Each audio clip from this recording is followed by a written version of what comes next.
Welcome. In front of me I have the Apple iPad Magic Keyboard, and I'll go over the unboxing and also quick look at test fit for the iPad itself.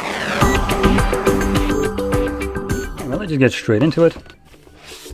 Flipping it over, we do have these two peel tabs. Yoink those.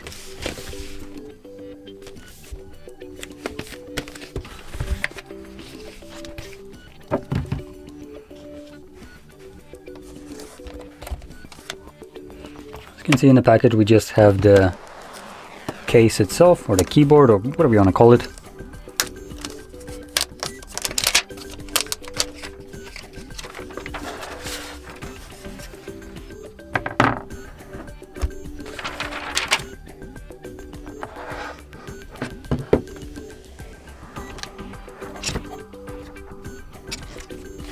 There we go. So I'm holding it a little bit upside down. There we go. Now this one is white and silver, as you can see. Hopefully the white didn't cost more like the iPhones used to. Anyway, let's grab iPad Pro 13. Just smack it in here, and as you can see, it just actually you probably couldn't see it, but it easily attaches to it. So magnetically, like yoink, and it holds on in place pretty well. It has a bit of a tilt. If I just flip it to the side so you can see it. There is some tilt to it, and you can smack it, closes nicely. One thing that I am curious is if you have a pen, which I do, where does it well, I just dropped the pen. Yeah, there we go. So I assume it attaches, yep, right here.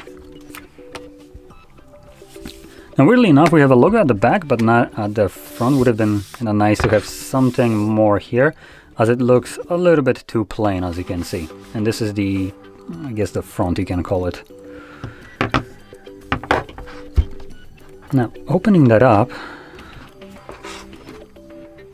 think I'm holding it. Yep, I'm holding it again the other way around, so it needs to be like this. Okay, so no, so this is. If you're looking at it from a perspective of a laptop, this would be the top basically, but it's the back of the iPad itself. So opening it up, let's so just check out the keyboard.